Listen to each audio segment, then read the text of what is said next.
In his book, The Size of the Soul, A.W. Tozer identifies a number of principles that are essential to revival and spiritual growth.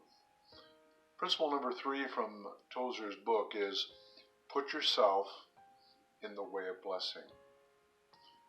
I'm quoting now from Tozer's book. He says this, it's a mistake to look for grace to visit us as kind of a divine magic, or to expect God's help to come as a windfall apart from conditions known and met.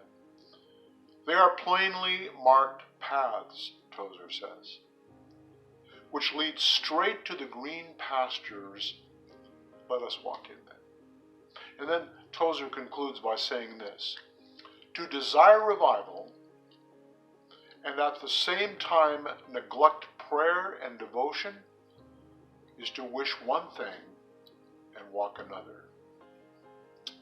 In a recent telephone call with a mom of 3 children, she told me that she had known the Lord for many years, but had become so overwhelmed with the COVID-19 news reports that all she could do was cry.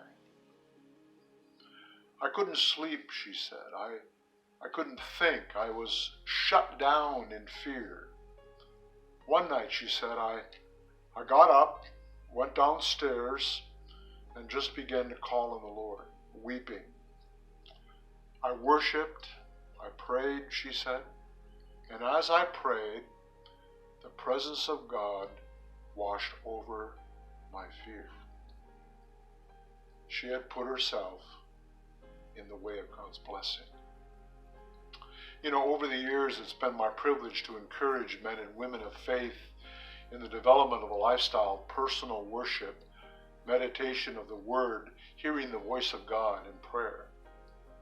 I think most Christians would readily understand the scriptures regarding the Father's desire to spend quality time with His own.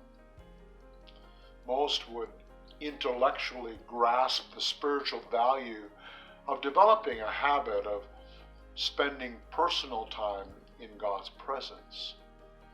But the pressure point I've noticed over the years is always time. It's always time. And that passionate motivation to set aside whatever is necessary to be alone with their awesome, holy, loving, gracious God. The mom I spoke about earlier got motivated. Fear motivated her. For the first time probably in her spiritual life, she discovered for herself the reality and power of Psalm 46. You know, I'd like to read just a couple of verses from that amazing psalm. God is our strength and our refuge, a very present help in trouble.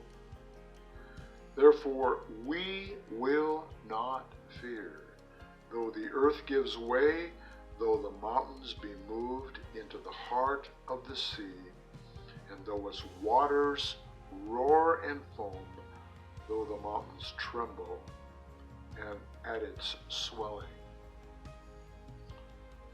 And then down in verse 10, that very famous verse out of Psalm 46, be still and know that I am God. Verse 11, the Lord of hosts is with us. The God of Jacob is our fortress.